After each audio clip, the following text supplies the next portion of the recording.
Bueno, perfecto. Buenas tardes a todos. Algunos ya conozco, a otros, bueno, todavía no los conozco, pero seguro en algún momento nos conoceremos si les interesa el tema. Agradezco al colegio por haberme convocado. Bueno, considero que el tema de las proteínas, digamos, los alimentos basados en plantas tienen un gran futuro, se está trabajando. Desde hace varios años, hay gente presente que aprovecho para saludarlos, con quien estaba hablando al inicio, que es Alfredo Rica, Florencia Rica. Ellos tienen una planta de texturizados de soja y también están incursionando con las legumbres, y bueno, están aportando bastante valor, digamos, y bueno, este es uno de los productos que creció muchísimo en la última década y que todavía tiene mucho por crecer. Bueno, con ellos estamos trabajando bastante, eso es interesante. Continúo mi presentación y les cuento que, bueno, yo soy ingeniera en tecnología de los alimentos, soy graduada de UCEL, hice después mi maestría y mi doctorado en ingeniería química en la UTN. Y bueno, trabajo en INTA hace 10 años haciendo investigación, principalmente bueno, de proteínas vegetales. Hice la mayor parte de las investigaciones siempre en soja, expeller de soja particularmente, y en los últimos años también estoy haciendo investigación en arvejas. Estuve un tiempo viviendo afuera, en Italia particularmente, haciendo ensayos también sobre producciones de concentrados y de aislados proteicos. Así que, bueno, en UCEL, en la carrera de Ingeniería en Tecnología de los Alimentos, soy docente de la cátedra, junto con otra de las profes que vi que está conectada, con Ángeles Buraya. Somos profes de la cátedra de propiedades de los materiales, y en propiedades de los materiales lo que hacemos básicamente es estudiar las propiedades funcionales de las macromoléculas, entre ellas, bueno, de las proteínas, y eso es bastante de lo que vamos a ver hoy. ¿Qué hacemos también en la cátedra? Bueno, terminé haciéndose extensivo a la UCEL, un concurso de alimentos innovadores. Aprovecho para invitar, si hay alumnos, tanto de ingeniería química o ingeniería en alimentos, y bueno, este concurso de alimentos innovadores lo que busca todo el tiempo es un concurso abierto en el que se buscan nuevos alimentos, es decir, alimentos que no existan, o alimentos que quizás existen, pero les damos, digamos, mejoramos el proceso, o mejoramos a lo mejor alguna cuestión que tenga que ver con la presentación, con el envase, o algo por el estilo. Así que bueno, aprovecho el momento para comentar eso. Como dijo antes quien me presentó, interrúmpanme si quieren hacer alguna pregunta, no hay ningún tipo de problemas. Y bueno, lo que voy a hacer es presentar, digamos, la presentación va a estar dividida en 4 partes. Por un lado vamos a ver cuáles son las fuentes de proteínas vegetales de relevancia tanto a nivel mundial, y particularmente cuáles son las más relevantes en Argentina, es decir, que contamos con disponibilidad. Por otro lado, ya vieron un montón seguramente a lo largo de todos los cursos que se estuvieron dando, bueno, cuáles son los principales procesamientos. Estoy segura que ya vieron producción de concentrados, producción de aislados, texturizados, harinas, y a veces, o sea, también cómo se modifican posteriormente todos estos productos para mejorar algún tipo de propiedad funcional que no sea útil en una aplicación posterior. Bueno, por otro lado, definir y mostrar cuáles son las propiedades funcionales de las proteínas, cuáles son las de más relevancia y por qué son utilizados muchas veces como ingredientes de otras formulaciones. Y por último, cuáles son las principales aplicaciones en las formulaciones alimentarias para hacer productos plant-based. Bueno, breve repaso para quien quizá no tiene tanta formación en química o en ingeniería de alimentos, que son las proteínas. Como vemos acá, las proteínas son polímeros de aminoácidos. El aminoácido es el monómero, es decir, el ladrillito que construye la casa. Siempre hago esta analogía porque me parece bastante útil. Una vez que se forma la estructura primaria, en el cual se alinea cada uno de estos ladrillitos, se forma el péptido, el polipéptido, que van siendo las paredes, y finalmente llegamos a lo que es la proteína, que vendría a ser una casa. O sea, básicamente. Tipos de proteínas que existen, principalmente las proteínas vegetales, existen 4 tipos de proteínas: las albúminas, las globulinas, las prolaminas y las glutelinas. ¿Qué las caracteriza, digamos, a cada tipo de estas proteínas? Estas proteínas tienen una conformación fisicoquímica, digamos, fisicoquímica responde, tiene una estructura que hacen que fisicoquímicamente respondan de una manera diferente. Entonces, las albúminas son solubles en agua, las globulinas son solubles en sales, en soluciones salinas, las prolaminas en alcohol y las glutelinas en alguna solución ácido o base. Esto es muy importante porque ya estuvieron viendo seguramente que a la hora de hacer concentrados o aislados, esta estrategia de solubilización es fundamental. Bueno, el tipo de especie depende de la composición de la que venga. Y dentro de la composición, digamos, que puede ser, digamos, una soja, una arveja, lo que fuese, vamos a encontrar otro tipo de componentes, como son generalmente el almidón, la fibra o el aceite, y bueno, nuestro objetivo va a ser estudiar muy bien cuáles son los componentes, conocer perfectamente cuáles son los componentes que conforman esa fuente, cuáles son las proteínas que tiene esa fuente, y buscar en función de eso la mejor estrategia para extraer esas proteínas y después finalmente concentrarlas. A ver, qué trabado. Bueno, de los procesamientos, en este caso de la soja, que es la vedette, digamos, de todas las fuentes vegetales, estos son los principales diagramas de flujo y los productos que podemos obtener. En el caso del texturizado, bueno, primero partimos de la semilla, llegamos hasta una harina, ese subproducto proteico puede seguir procesándose hasta terminar en un texturizado, en algún concentrado, de tipo funcional o en algún aislado. Vamos a continuar, y bueno, ¿qué es lo que nos interesa de esto? Bueno, las proteínas comerciales en general son mezclas que son muy complejas y que tienen propiedades que dependen de la fuente y del proceso, porque también es importante saber que por más que tengamos soja, la soja no tiene un único tipo de proteínas, tiene distintos tipos de proteínas que la conforman. Entonces, bueno, es importante que las conozcamos. ¿Para qué se extraen las proteínas si se llega a este aislado? Para mejorar todas las propiedades que tengan esas proteínas.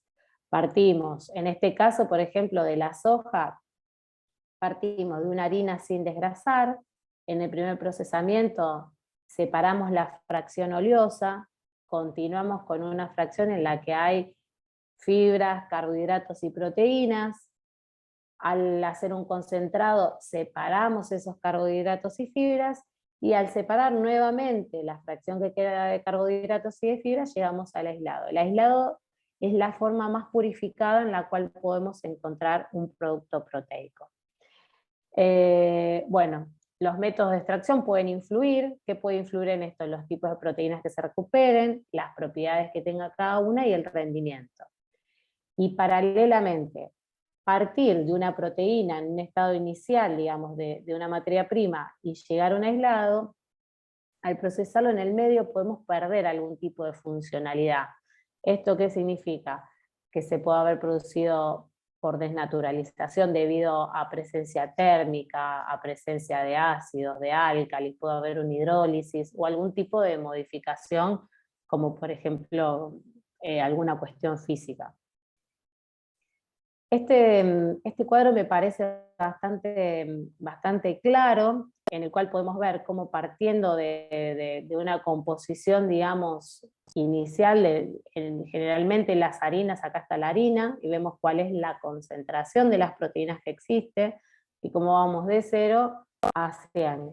En el caso de las harinas de soja, estamos siempre alrededor del 40% de proteínas al inicio. En el caso de, de harinas que sean de legumbres, sea lenteja, arveja, poroto, generalmente estamos en entre un 20 y 25, puede que alguna especie, digamos, alguna variedad esté en un 27, 28, pero siempre está por debajo del 30. ¿Y eso qué significa? Que nos va a costar más dinero, más esfuerzo, más capacidad de proceso, o sea, hasta llegar a un aislado, que como ven acá, ya estamos casi en el 100%, como les dije antes, era un 90%. Y el concentrado, donde estamos en la primera parte.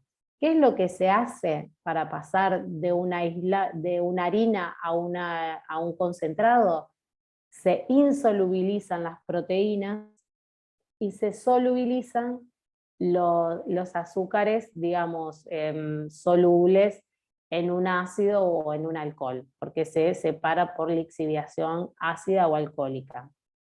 En cambio, cuando queremos producir aislados, tenemos que buscar una estrategia diferente. En este caso, lo que se busca es extraer la mayor cantidad de proteínas por solubilización, y una vez que esté todo solubilizado, digamos, separar de la fibra insoluble. Entonces se separa la parte líquida de la parte fibrosa. Cuando nos queda todo ese extracto de proteínas, buscamos una nueva estrategia, que es la de insolubilizar las proteínas, buscando su punto suiterión, o el punto en el cual pierde todas sus cargas y precipita. De esta manera separamos esas proteínas y llegamos al aislado.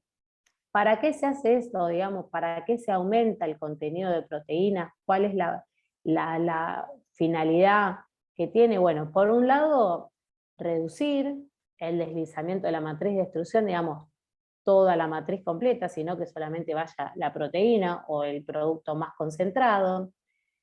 En un producto final, disminuir también la textura del almidón, que no afecte tanto en la formulación. Disminuir esa sensación en boca de la fibra o de los componentes antinutricionales. Entonces, bueno, mejoran todas las cualidades, digamos, funcionales. Se busca mejorar la resistencia del gel de proteínas porque tengo menos interrupción en las redes, la red se forma mejor, es más firme. Todos estos puntos los vamos a ver después en profundidad, pero es importante citarlos. Se busca flexibilidad de la formulación, es decir, que este ingrediente de proteína aislada, que tiene un 90% de proteínas, es mucho más versátil que una harina, porque tiene menos componentes que interfieren, digamos, en el producto final. Se busca también la densidad de nutrientes de las proteínas y una mejor tolerancia digestiva. O sea que vamos a poder absorber de mejor manera esas proteínas. ¿Cuáles son los desafíos que presentan estos procesos? Bueno, uno que tiene que ver con la funcionalidad de la proteína, como decíamos antes, tratar de evitar durante el procesamiento cualquier tipo de desnaturalización y de pérdida de la funcionalidad. Es decir, hay que tener mucho cuidado con las temperaturas que se manejan, ver si la proteína que estamos analizando se puede ver afectado o no por ácidos o bases, por presiones. Entonces, bueno, se tiene que estudiar en profundidad la proteína principalmente. Y por sobre todas las cosas, ¿cuál es el desafío mayor? La mayoría es ingeniero, está a punto de ser ingeniero o tiene alguna planta procesadora y qué le interesa. Y bueno, el costo principalmente de producción, digamos, y de los productos que está procesando. Y por último, a un consumidor, y en este caso todos los productos que sean plant-based o en el cual se use como ingrediente, es la percepción natural, digamos, que no interfiera demasiado, y sobre todo cuando estoy haciendo una formulación por un cambio, hago algún tipo de sustitución. A modo de resumen de lo que vimos hasta ahora de procesamientos, ¿qué sabemos? Que voy aumentando, a medida que aumento la concentración de proteínas, aumenta el precio del producto que estoy obteniendo. En el caso de un aislado de soja, que es la forma de un aislado de soja, de un aislado proteico general de la matriz que fuese, necesito tener como mínimo un 90% de proteínas, y en el caso de la soja, porque los casos que están puestos de precio son de los de la soja, en el caso de un aislado de soja estoy hablando de un precio que tiene como base $3.500 la tonelada. Si fuese de algún aislado de algún otro tipo de legumbres, el precio sería todavía superior, porque el costo es todavía más alto de producción. En el caso de un concentrado proteico, tengo un 70% de proteínas. Esto a nivel nacional por el Código Alimentario, por el Códex, puede ser ya con un 65% de proteínas es considerado concentrado proteico. Y en el caso particular de la soja, el precio base son $2.000 la tonelada. En el caso del texturizado, el texturizado en este caso se considera la harina texturizada, porque se puede texturizar también un concentrado o un aislado. Pero en este caso el precio que está puesto es el texturizado de la harina. Me pueden corregir Florencia y Alfredo si es verdad o no, o sea, el precio, pero bueno, como base se tienen $700 la tonelada, y en el caso de los texturizados de harina, la base proteica es de 45% de proteína. Y bueno, vean la diferencia que hay con el precio de la harina. Estos precios quizá no sean los precios de este mes, porque como se sabe por la guerra han aumentado, digamos, el precio de la soja, de las harinas, pero estos son los precios históricos de por lo menos los últimos 10 años. Y bueno, puse esto para tener una referencia que sea un poco más fehaciente. Bueno, antes de ponernos a procesar las materias primas es necesario que las conozcamos bien. Entonces, bueno, tenemos que caracterizarlas y que clasificarlas para ver cuál nos conviene procesar, a menos que tengamos definido que vamos a procesar tal o cual proteína porque es la que nos están requiriendo. Pero en líneas generales, ¿cuáles son los criterios a tener en cuenta para la clasificación de las materias primas? Primero, que tenga un alto contenido proteico, porque los productos plant-based, digamos, lo que más les importa es crear una estructura que sea semejante, digamos, una no sustitución, pero se busca encontrar funcionalidades de las proteínas que sean parecidas a la de la carne, a las proteínas animales, es decir, para hacer productos tipo similcárnicos, para hacer productos tipo lácteos. Entonces, bueno, es importante que la materia de partida tenga un alto contenido de proteínas para que nos cueste menos procesarla. En el caso de la producción de un aislado proteico, es importante que las proteínas tengan una alta solubilidad, porque yo estoy buscando extraerlas, entonces es importante que tengan una alta solubilidad. Para el consumidor también es importante que tenga un buen perfil de aminoácidos esenciales, porque los humanos sabemos que tenemos que consumir sí o sí aminoácidos esenciales, y que generalmente están presentes en mayor medida en las proteínas de origen animal. Entonces, bueno, tenemos que buscar las proteínas vegetales que mejor cumplan con este tipo o suplementarlas, digamos, ir mezclando y tener el mejor perfil de aminoácidos esenciales. Pero además de todo eso, que tiene que ser muy bueno por un lado, por otro lado siempre nos vamos a encontrar con el costo. O sea, tiene que tener el costo más bajo posible. Y otra cosa no menor, tiene que estar disponible en el mercado. Porque, por ejemplo, en el caso de la quinoa, tiene un contenido proteico aceptable, las proteínas tienen una solubilidad alta, el perfil de aminoácidos esenciales es muy bueno, quizá uno de los mejores, pero O sea, el costo no es bajo porque básicamente lo que no tenemos es disponibilidad, no tenemos cantidad. Si hoy quisiésemos procesarlas, no tenemos la cantidad suficiente para procesarlas, a menos que sea en una escala laboratorio o una escala de planta piloto. Entonces, esa es una limitante a tener en cuenta.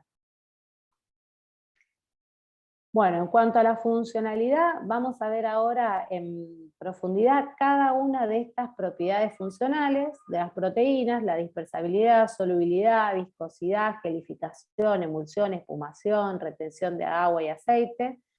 Y por el otro lado, tener siempre presente que cada una, digamos, de estas funcionalidades se pueden ver afectadas por estos factores. O sea, por el tipo de disolvente que esté usando, es decir, el pH que tenga o la concentración de sales que tenga esa solución, la temperatura en la que esté trabajando, el tiempo de exposición que está esa proteína, digamos, en contacto con temperaturas altas, las presiones, la cizalla y bueno, y la concentración también. Entonces, bueno, acá es importante hacer un stop y definir bien de qué vamos a hablar cuando hablamos de propiedades funcionales, ¿no?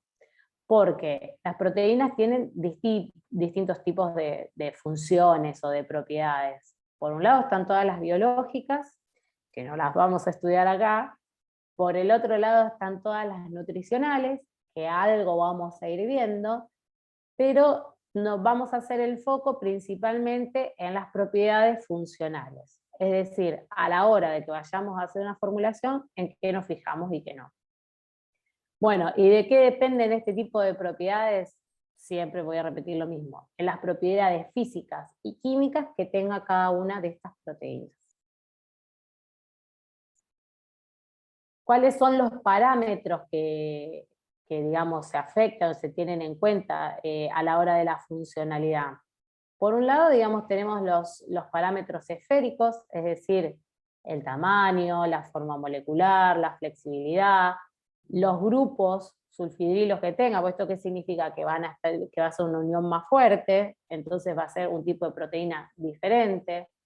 El tamaño y la forma molecular también tiene muchísimo que ver.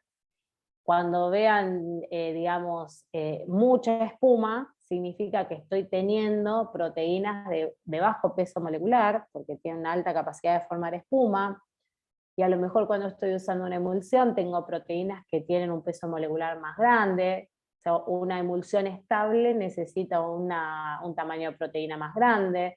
Entonces, bueno, cada una de estas cuestiones me va definiendo la funcionalidad que va a tener.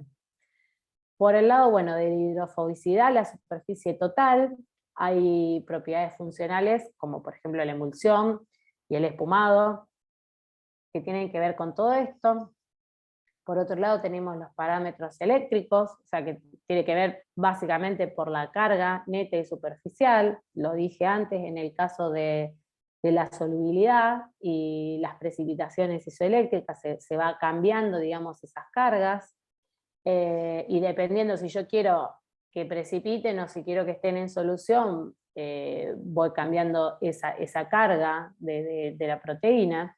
Y por último, las propiedades termodinámicas. En este caso, bueno, la entalpía de desnaturalización, que es la más, y la temperatura de desnaturalización.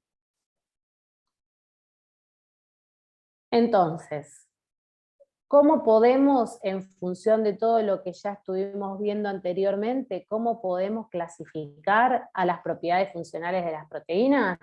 En tres. Por un lado tenemos todas las propiedades de hidratación, que son las propiedades que se basan en una interacción proteína-agua, y estas propiedades son absorción de agua, absorción, retención de agua, solubilidad, dispersabilidad, viscosidad. Por el otro lado tenemos a las propiedades en las que interacciona proteína-proteína. ¿Esto qué significa? Que no tengo la proteína en contacto con el agua, sino una proteína en contacto con otra. Y son aquellas, digamos, en las que yo busco una gelificación, una coagulación, una adhesividad. Y por último, tenemos a las propiedades de superficie, que dependen de la interacción de la proteína con dos fases invisibles, que puede ser agua y aceite, en el caso de la emulsión, o puede ser agua y aire en el caso del espumado. Entonces, bueno, acá hay un breve, digamos, un breve resumencito de cuáles son las de interacción proteína-agua. Fíjense, tengo la proteína, tengo el agua, y cómo va interaccionando para estar generalmente en solución o para retener ese agua. Vemos que está, bueno, todas las que ya nombré anteriormente. En el caso de las proteínas de interacción proteína-proteína, fíjense que este gráfico tiene el caso de la precipitación. Primero tengo las proteínas en solución, donde no las logro, tengo la solución, las proteínas que están en suspensión, y si yo altero ese pH y encuentro el pH del punto isoeléctrico, lo que sucede es lo siguiente: se separa la proteína, porque precipita, se separa del resto del sobrenadante, y los puedo separar. Entonces, acá tengo una interacción inicial proteína-agua, y al cambiar una condición externa, se produce una interacción proteína-proteína que termina dando, digamos, un precipitado. En el caso este es de las, bueno, acá también hay polisacáridos, pero bueno, en el caso de las de superficie, las propiedades de superficie, acá está el caso de la emulsión, tengo agua, el aceite, y las propiedades y las proteínas que quedan, que están manteniendo, digamos, estable esa emulsión. Bueno, ahora vamos a ver puntualmente a la solubilidad y vamos a estudiar un poquito más en profundidad. Fíjense, en el caso de la proteína, tengo la proteína soluble, acá está en un alto pH, es soluble con carga negativa, acá está en un pH muy bajo, es soluble con carga positiva, y en el momento, eso sería situación, la A sería esta situación, la C sería esta situación, y el gráfico B, que es el que tengo igualdad de cargas positivas y negativas, es el punto en el cual, cuando llego a ese pH, es el punto en el cual se igualan todas las cargas y las proteínas precipitan. Entonces, solubilidad de la proteína se define termodinámicamente como la concentración de proteína en el disolvente en estado de equilibrio en un sistema de una fase o dos fases a una temperatura y presión dadas. Para que esto ocurra se requiere un estado inicial sólido o bien definido, o un estado de solución final. Vemos acá, como decía antes, que bueno, la solubilidad de la proteína será mayor cuanto mayor sea la hidrofobicidad promedio y mayor la frecuencia de la carga. Y como les decía antes, fíjense algunos ejemplos de albúminas. Tenemos la albúmina, la albúmina sérica, la lactoalbúmina, que en este caso se solubilizan en agua a un pH de 6,6. Las globulinas, que generalmente son la mayor parte, digamos, de las proteínas de las hojas, son globulinas, y son solubles en soluciones salinas diluidas a pH 7. Las glutelinas, que son, bueno, las del trigo, son solubles en soluciones ácidas a un pH de 2, o alcalinas a un pH de 12. Y las prolaminas, que puede ser, bueno, la ceína del maíz, gluten, etc., son solubles en etanol.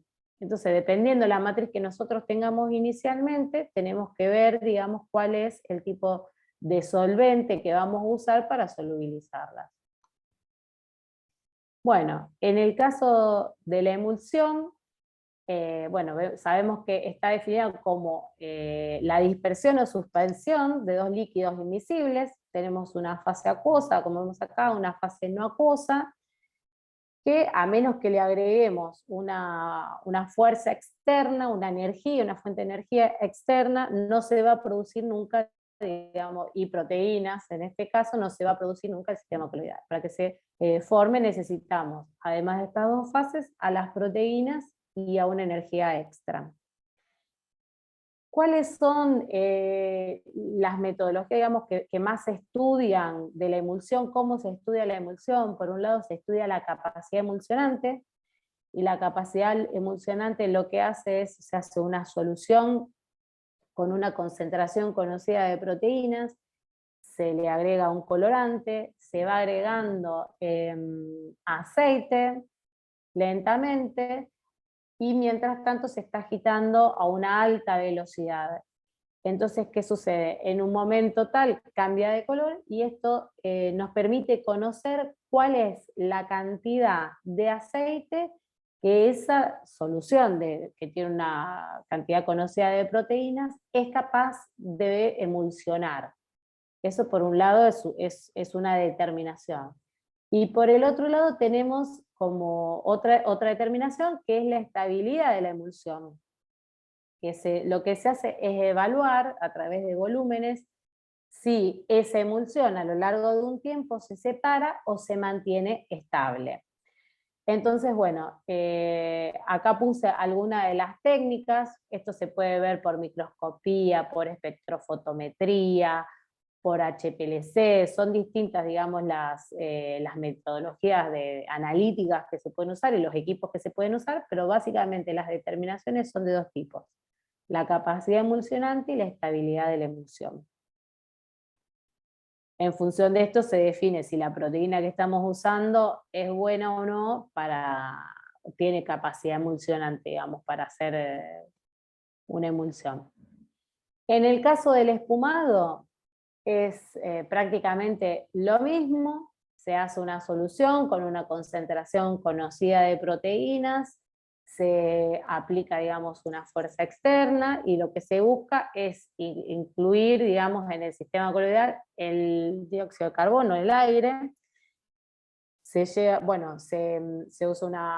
una probeta, se llena con esa espuma y se evalúa después de un tiempo si disminuyó o no el volumen de la espuma. Ay, disculpe, me sonó el teléfono, me dispersé. Pero bueno, vemos, en este caso hay un ejemplo de cuáles son las proteínas, cuáles son las referencias, digamos, los valores que tenemos de referencia de las proteínas conocidas para hacer una emulsión.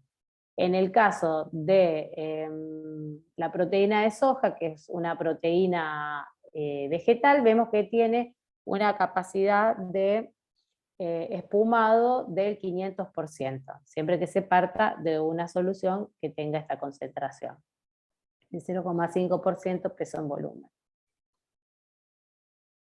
Y ahí, bueno, acuérdense en este espumado que les había dicho antes, que cuanto menor, muchas veces cuanto menor es el tamaño de partícula, el tamaño molecular de la proteína, va a formar una espuma más rápido, pero que es menos estable en el tiempo.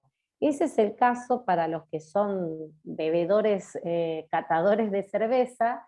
Las cervezas, digamos, que más forman espuma son las cervezas que tienen mayor cantidad de proteínas. Entonces pueden ser una proteína, a veces, qué sé yo, puede ser porque tiene alguna proteína de maíz, o sea, la formulación de esa cerveza a lo mejor tiene maíz o tiene trigo, no es netamente de malta. Entonces, bueno, ahí podemos ver, es un indicador de si es premium esa cerveza o tiene alguna mezcla. En el caso de la absorción de agua, la capacidad de absorción de agua, bueno, esta se estudia bastante, comercialmente es muy importante para los texturizados, porque indican, digamos, cuánta agua es capaz de absorber. No, estoy mintiendo, esta es la de las proteínas del trigo, la otra es, porque son muy parecidas, esta es la capacidad de absorción de agua y la otra es la capacidad de retención de agua.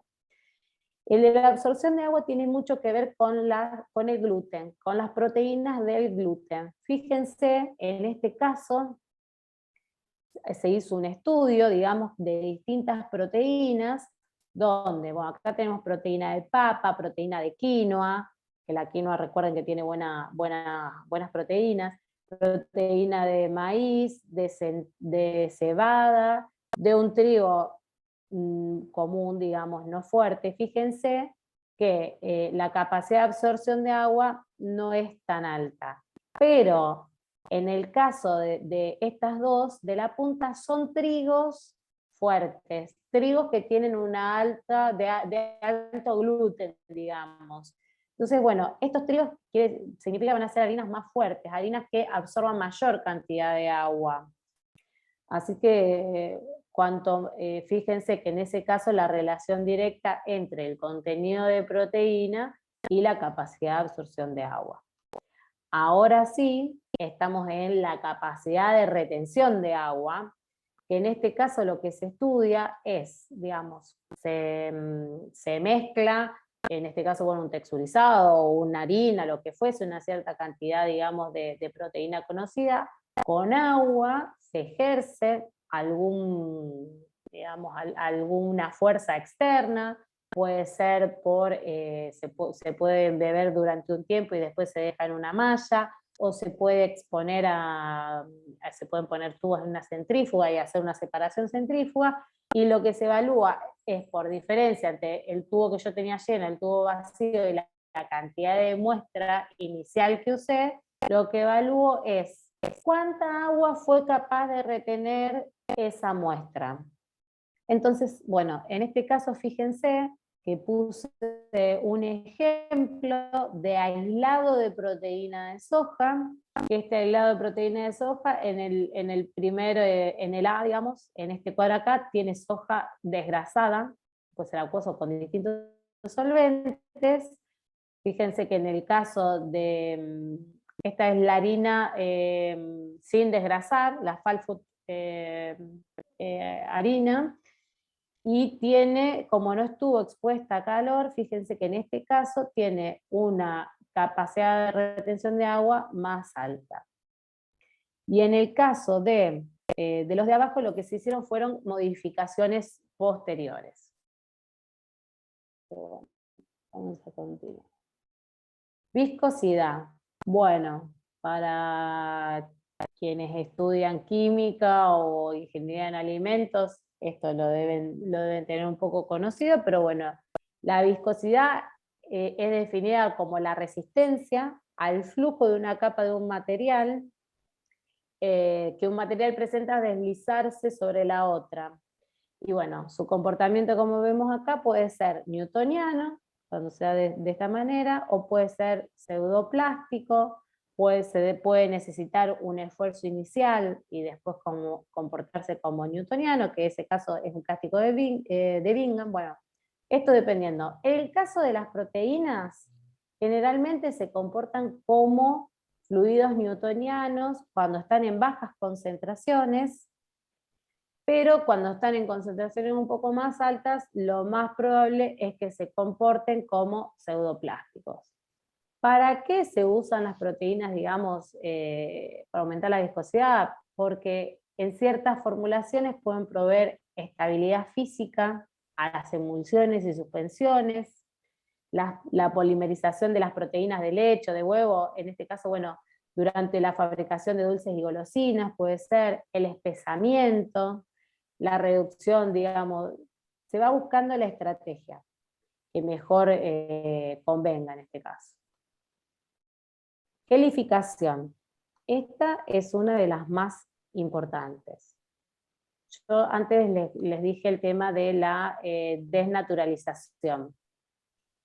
Durante la gelificación lo que se busca es que la desnaturalización se dé de manera controlada.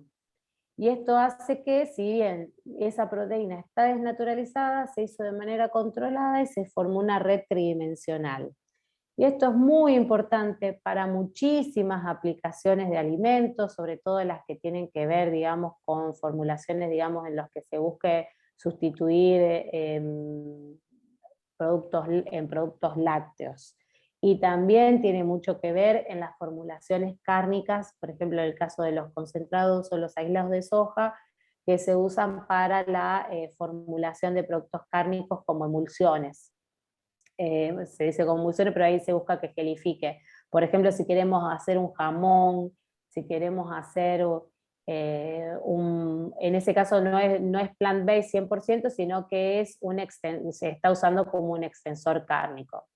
Entonces, bueno, de este punto que es importante conocer de cada proteína, cuál es el punto de Skell, es decir, el punto donde se ocurre la transformación de sólido a líquido. Y bueno, acá puse este ejemplito, hay distintas metodologías, son muchísimas las metodologías que existen para determinar ese punto, digamos, de gel y la temperatura de formación de geles, pero este es el más sencillo, que se llama tilting test, en el cual hay una solución de proteína conocida, que puede estar en distintas concentraciones, como ven acá, y a distintas temperaturas, a una misma temperatura, y se va evaluando, se pone en baño María y se va evaluando. A medida que pasa el tiempo, se va moviendo, ese tubito se mueve, y en el momento en el cual ya queda duro, digamos, ya está. Esa fue la temperatura y el tiempo de formación del gel. ¿Qué es lo importante a tener en cuenta en todas las propiedades funcionales que vimos anteriormente? Que hay factores externos que las pueden afectar. ¿Cuáles son esos factores externos? Bueno, ya dijimos, temperatura y tiempo de naturalización, pH, fuerzas iónicas, presencia de otros componentes, la concentración en la cual esté la proteína, si está diluida, si está concentrada. Así que bueno, cada producto proteico a producir, o cada vez que yo use una proteína, un aislado de soja para cualquier tipo de formulación, tenerlo en cuenta. Dentro de las aplicaciones, bueno, todas estas son las aplicaciones que vamos a ver, digamos, en las cuales se pueden usar las distintas proteínas. Por ejemplo, la más usada es en productos cárnicos, como extensores o como análogos de carne, y bueno, como mariscos también, imitación del queso. Fíjense que este es un queso, un símil queso, digamos, plant-based, lo saqué de una presentación plant-based, cubierta de batidos en el caso del espumado, cuando queremos hacer tipo cremas o merengues, leche de soja ultrapasteurizada, bebidas, esta se usa muchísimo, no solamente, o sea, helades, sino que también consumimos muchas proteínas que lo que tienen son muchas veces encapsulados sabores. Al final de todo les cuento que existe la encapsulación, o sea, las proteínas pueden ser usadas para encapsular compuestos bioactivos, y en este caso lo que se busca es mantener, digamos, en solución o en suspensión estos compuestos para mantener el sabor. En los productos de panadería, por sobre todas las cosas también, los productos de panadería, los productos cárnicos son los más usados. Estos son algunos ejemplitos de productos plant-based. Fíjense que muchos plant-based, no, acá estaría mal, porque estos son extensores, algunos porque se usa carne. Muchas veces, si es un producto plant-based y tiene la estructura de una carne, se trata en realidad de un texturizado, que puede ser de soja o de legumbres. Bueno, ¿alguna pregunta hasta acá? ¿Alguien quiere preguntar algo? Bueno, veo que no hay muchas dudas, son todos tímidos. Ahora voy a seguir por el tipo de fuentes. ¿Cuáles son las fuentes, digamos, las más populares? En el caso, o sea, tanto a nivel nacional como a nivel mundial, la soja es la principal por su perfil, por su disponibilidad. Las arvejas, o también podemos encontrarlas como guisantes, canola, garbanzos, habas, lentejas, alubia, poroto alubia, frijoles marinos. Bueno, y por otro lado, los menos comunes, pero que también existen, son, digamos, el tema de la almendra, la quinoa, el arroz, el sorgo. Y ahora les quiero contar cómo se clasifican estos tipos de proteínas siguiendo, digamos, una determinada escala métrica, por así decirlo, donde lo que se busca evaluar es, por un lado, la concentración de proteínas, el PDCAAS, que ahora lo voy a explicar, el riesgo alergénico, porque la mayoría de las proteínas vegetales tienen algún tipo de riesgo alergénico, son alergénicas. Y bueno, otras menos importantes, digamos, son el almacenamiento comercial, pero de las que sí son importantes son las últimas, que es el costo que tienen y la disponibilidad de volumen, digamos. Cuando veamos que tengamos uno verde es porque hay mucho, y cuando hay uno rojo es porque hay muy pocos. Fíjense en este caso cómo se calcula, qué es lo que hace este PDCA, que es un método para evaluar la calidad de una proteína. Y bueno, fue adoptado esto, en Estados Unidos se usa mucho, en las etiquetas. Creo que en Argentina no estoy segura, pero me parece que no se usa todavía. Si no es como lo estoy diciendo, por favor corríjame, pero creo que no se utiliza. Pero en Estados Unidos sí se utiliza como en las etiquetas. Y lo que busca, digamos, es la puntuación de aminoácidos que está corregida por la digestibilidad de la proteína. Como ven acá, es, digamos, una fórmula en la cual se evalúa la digestibilidad de la proteína por el contenido de aminoácidos limitantes que tiene esa materia prima, dividido la referencia, digamos, la proteína de referencia con el mismo aminoácido. Y fíjense que acá tenemos una escala, digamos, donde están clasificados cada uno de estos puntos. Ahora vamos a estudiar, esto nos permite definir cuáles son, digamos, los más importantes de los que quizás tienen, a lo mejor, como en este caso, un PDCA muy interesante, pero quizá en este caso sea la quinoa o la papa, que sí son interesantes, pero no hay disponibilidad o algún otro tipo de problema. Bueno, ahora sí vamos a analizar punto por punto, digamos, a cuáles son las materias primas de mayor relevancia. La soja, la principal, fíjense, de ahora en adelante van a estar todos en color azul. La soja es la que mayor porcentaje de proteína tiene. Si hacemos un análisis, fíjense que tiene un alto contenido proteico, tiene buena funcionalidad, disponibilidad, un costo aceptable. Como desventaja, digamos, tienen algún riesgo de alergenicidad y tienen, el flavor es como la mezcla, o sea, del sabor con el olor que sí puede, digamos, afectar de algún modo.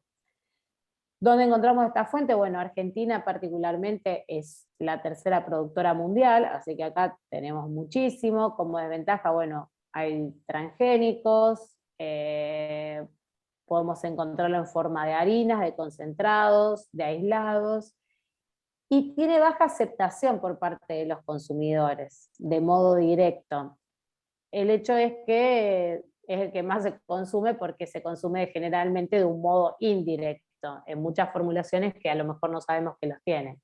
Pero bueno, vemos que la relación de los aminoácidos, digamos, es buena, que tiene algunos aminoácidos limitantes, pero también tiene aminoácidos, digamos, que son esenciales. Tiene una alergenicidad alta, tienen factores antinutritivos y que por esto es necesario aplicar algún tipo de tratamiento térmico durante el procesado para desactivar estos factores antinutricionales. Como propiedades, tiene varias de las propiedades funcionales que nosotros, digamos, buscamos en las formulaciones, que es la viscosidad, retención de agua, gelificación, emulsión y formación de espuma, o sea, también se puede usar como fijador de sabores, así que digamos que el perfil es interesante. Y las aplicaciones, bueno, son muchísimas, porque tanto como concentrado, aislado o como texturizado se puede usar como extensor cárnico, análogo de carne, sustituto de carne, digamos, y también en distintas formulaciones como aderezos, bebidas en polvos, cremas vegetales, postres congelados. Muchos de los helados que consumimos tienen en alguna proporción algún aislado concentrado, sopas, coberturas, formulaciones, bueno, por sobre todas las cosas las formulaciones cárnicas, o sea, principalmente en jamones, bueno, en jamones, paletas, digamos, puede estar hasta en un 40%. La arveja es la segunda de relevancia, tanto a nivel mundial como nacional. Nosotros particularmente en esta zona del sur de Santa Fe hay una producción de arvejas interesantes, o sea que está disponible en este caso, tiene un costo aceptable, pero fíjense que el promedio del contenido de proteínas ya disminuye del 40% al 25%. Y aumenta la fracción, que en este caso, digamos, prácticamente no tenemos lípidos, pero sí tenemos una fracción grande de carbohidratos solubles, en este caso, bueno, son los almidones, y en este caso, al procesar este tipo de cultivo, tenemos que tener en cuenta que vamos a tener muchas otras fracciones que nos están molestando, o que tenemos que pensar en la estrategia que vamos a usar porque lo vamos a tener como subproducto, entonces también lo vamos a tener que revalorizar, o tenemos que buscarle algún destino final, digamos, de cómo lo vamos a utilizar, o cuál va a ser el mercado que va a tener. Así que bueno, estos puntos son importantes también evaluar. Fíjense que el costo, digamos, no es tan alto, hay disponibilidad, y después la alergenicidad y los riesgos son intermedios. También, o sea, se las puede encontrar como harina clasificada por aire para separar algún tipo de fracciones, concentrados, hidrolizados. Principalmente se comercializan como arvejas secas, enteras, amarillas, también en los enlatados. Vemos que en este caso también, o sea, disminuye el contenido de proteínas, y digamos la relación esta del PDCAA, que vendría a ser relacionada, digamos, con los aminoácidos, es más baja que el de la soja, y tiene como limitantes mayor, digamos, más números de aminoácidos. También tiene algo de alergenicidad, y también tiene factores antinutricionales. Las propiedades son, digamos, son buenas, pero no son ya tan buenas como las de la soja. En este caso se usan principalmente para emulsión, porque son proteínas de un tamaño molecular más grande. Entonces fíjense que se busca para emulsión, gelificación, tiene una menor solubilidad y tienen menor, digamos, aplicaciones. Cecilia, Sí. te interrumpo un segundo porque veo que Florencia levantó la mano. Entiendo que para hacer una consulta. ¿Es así, Sí, Florencia? Sí, buenas tardes. ¿A qué te referís en la arveja donde decís aperitivos? A ver, lo cambiaste ahora, volvé para atrás, sí. A ver, espera. Aperitivos No, se usa mucho. incluidos.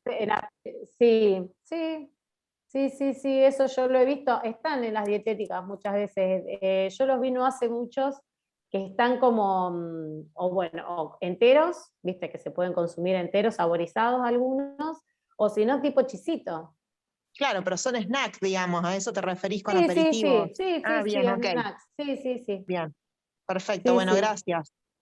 Ahí ya tienen otro mercado donde apuntar. Sí.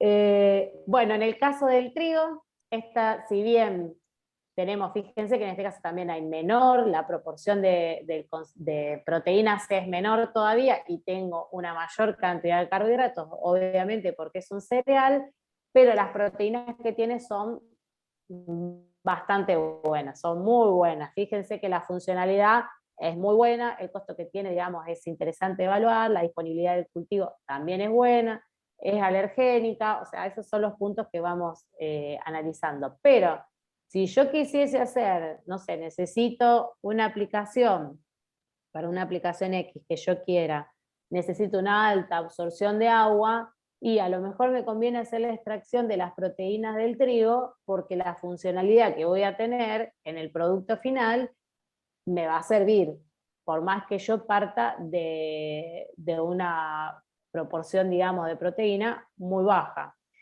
En este caso, ¿dónde me quedo acá? Acá me quedo. Fíjense que el punto importante que les decía, la cantidad de proteínas y la relación de los aminoácidos es todavía más baja, venía de no me acuerdo tanto, pero acá tengo un 64 y un 84, pasé del 84 al 64 y ahora tengo 0,43. ¿Esto qué significa? Ahí que no estoy absorbiendo tanto los aminoácidos. Y que también tengo en este caso aminoácidos limitantes y también tengo algún tipo de alergenicidad. Principalmente, bueno, el gluten para los celíacos. Y en lo que tiene que ver con las propiedades funcionales, fíjense que en este caso, yo les hablaba de la absorción de agua, la gelificación, la aglutinación, la formación de la masa, o sea, esos son los más interesantes de todo. Siguiendo, en orden, digamos, de relevancia también, tengo al garbanzo. El garbanzo es bastante interesante, tiene un contenido de proteínas más o menos como el de la arveja. El comportamiento es bastante parecido al de la arveja, pero tengo un contenido de lípidos que es un poquito más alto. O sea, la arveja tiene prácticamente 2, 3, este ya puedo encontrar en un 8, un 7, un 8, un 9, hasta un 12, se pueden llegar a encontrar algún tipo de garbanzos, y esto me puede traer algún tipo de desventaja a la hora de hacer un concentrado o un aislado, porque tengo una fracción más que separar. Pero el contenido de proteínas es aceptable, la relación de aminoácidos también es aceptable, tengo buenas propiedades, en este caso fíjense que tiene una alta solubilidad, forma espuma, en este caso, o sea, es interesante. Y también hay que ver la cantidad de materia grasa que me queda en ese concentrado que yo obtengo también al final. Y las aplicaciones son siempre más o menos las mismas.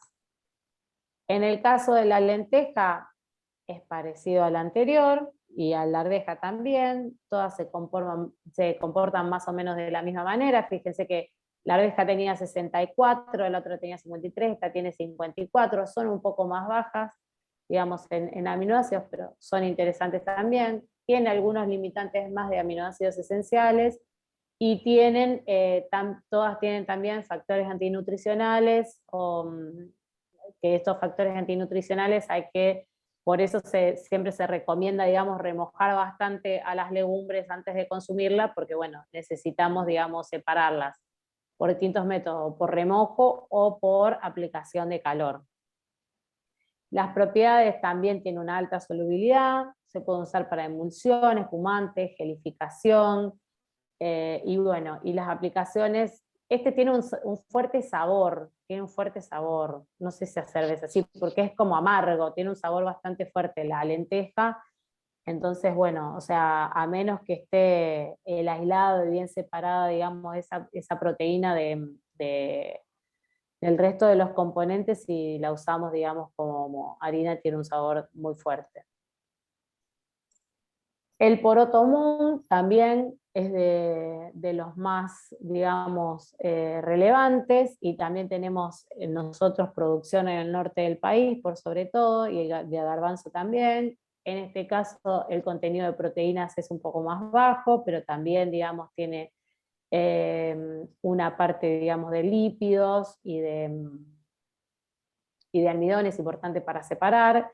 Todos estos cultivos, digamos, las legumbres son los principales productores, obviamente es el sudeste asiático, pero en Argentina tenemos de todas. Fíjense que en el caso de los aminoácidos también, este tiene más o menos la misma relación, un 0,55, tiene limitante también de la metionina y la cisteína, y es muy rico en fibra y en minerales, casi todos. Lo mismo, tiene una alta solubilidad y es gelificante. Fíjense que las aplicaciones, las propiedades son medianamente todas las mismas. Por último, me pareció interesante incorporar a las almendras, no es una leguminosa, me faltó borrar eso, no es una leguminosa para nada, pero la almendra es interesante porque vieron que se usa mucho en los últimos años la leche de almendra. O sea, los veganos usan muchísimo la leche de almendra y bueno, esta está dentro de las, digamos, no tan usadas, pero sí tendiente a crecer. Fíjense, en este caso, por eso me pareció que era importante, fíjense el tema de la relación de los aminoácidos, que es bastante baja. O sea, y esto no estaría hablando muy bien, digamos, de la fuente proteica. O sea que es interesante, sí, está dentro de las más interesantes, pero no es la más interesante de todas. O sea, tengo que pensar, y también tiene limitantes como las demás, pero lo que tiene de bueno es que tiene buena fuente siempre de vitaminas. Pero fíjense que también es un poquito más alto, digamos, el tema de la alergenicidad, tiene un bajo contenido de proteínas, tiene un alto costo en este caso también, y tengo riesgo de aflatoxinas, o sea que todas tienen siempre algún tipo de riesgo. Como propiedades, bueno, tiene buena percepción del consumidor, porque tiene buen gusto, tiene buena digamos, el análisis sensorial es siempre positivo, y se usa como espesante y emulsionantes. Bueno, después eran muchísimas, muchísimas fuentes más, pero sin embargo me quise concentrar en las más usadas, digamos, para productos plant-based, y también de lo que sabe uno que son las principales fuentes para la gente vegana, vegetariana, flexitariana, digamos, que son las que nombré anteriormente. Pero como otras fuentes tradicionales que son menos usadas, o porque tienen un menor contenido de proteínas, porque nos cuesta más obtenerla porque no están disponibles, bueno, tenemos a la canola, haba, lupines, porotos navi, maní, girasol, maíz, avena, papa, quinoa, sorgo, arroz. Quizá también es interesante evaluar este tipo de productos en caso que estas fuentes proteicas, en casos que sean subproductos, porque en ese caso, si yo ya separé otra fracción, resulta menos costoso tener que procesarla para obtener una proteína. No obstante, digamos, es más complicado. Y como fuentes alternativas encontré algunas, digamos que de las que por ahí pueden resonar un poco más: la chía, el sésamo, la espirulina, la levadura también. Por último, acá me querías continuar, pero digo, no, voy a profundizar demasiado, y por ahí, bueno, no sabía, digamos, cuál iba a ser el público que iba a tener, pero ¿cuál es el gran futuro que tienen las proteínas en sí mismas? Bueno, el tema de la encapsulación, lo que les dije antes, que se usen estas proteínas para crear, digamos, en definitiva, estas mallas que encapsulen compuestos bioactivos que tienen algún tipo de funcionalidad, digamos, y que estos encapsulados sean después incorporados directamente a las formulaciones. Es decir, no incorporar solo a la proteína sola en sí misma, sino usar esas proteínas, agregarle un paso más a esas proteínas y hacer encapsulados. Una cápsula tipo, estoy viendo ahí, no sé, un ibuprofeno, o sea, esas cápsulas blandas, pero a un nivel nano. Entonces, de esta manera yo estaría teniendo una funcionalidad todavía mayor, porque además de tener una funcionalidad tecnológica, quizá, no sé, crear una emulsión, un gel, lo que fuese, yo estoy agregando una funcionalidad extra, porque a lo mejor tengo encapsulado dentro, como compuesto bioactivo puedo tener, no sé, un polifenol, puedo tener algún aceite esencial, algún omega, no sé, puedo tener distintos componentes, digamos, y en definitiva, al evaluar en el conjunto, digamos, de la formulación, estoy aportando quizá, no sé, un polifenol que va a servir para desinflamar, no sé, algo. Entonces, en vez de tomarme el ibuprofeno, una cápsula directamente, yo lo estoy consumiendo a través de un alimento.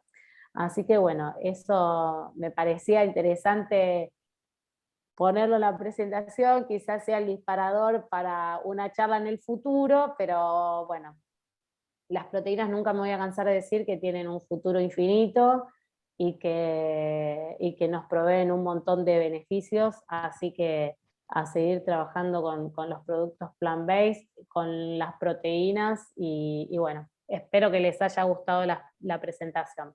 Muchas gracias a todos.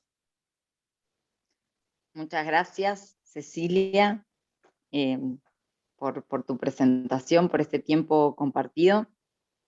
Si hay alguna pregunta, alguna inquietud, algún comentario que quieran compartir, lo pueden hacer, ya sea abriendo el micrófono o también puede ser por el chat. Lo leemos, no hay problema. No sé si quieren agregar algo. Les comento, bueno, ya para los que se conectaron un poquito más tarde, que se está grabando este encuentro, así que pueden visitar el canal de YouTube del colegio, que es NetCIE, o lo buscan como CIE Distrito 2, y allí están los encuentros de estas jornadas que se grabaron, así que pueden repasarlos, compartirlos, son de acceso público. Tengo algunos mensajitos en el chat, bueno, de que fue excelente la presentación, bárbaro. Bueno, gracias.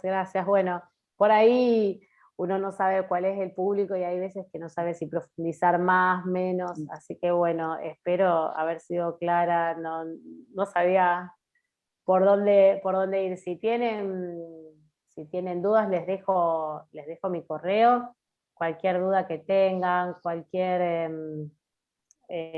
consulta, no hay ningún problema, estoy a disposición. Si les interesa, Sí. las proteínas Seguramente te vamos a volver a convocar para otra actividad, porque la verdad que durante todas estas jornadas, en los 5 encuentros, surgieron un montón de temas interesantes y también estas jornadas son una posibilidad para sondear en qué temáticas queremos profundizar y generar otras capacitaciones a partir de estos encuentros. Así que seguramente nos vamos a reencontrar en otra actividad. Muchas gracias a todos, a todas los que se conectaron y buenas noches.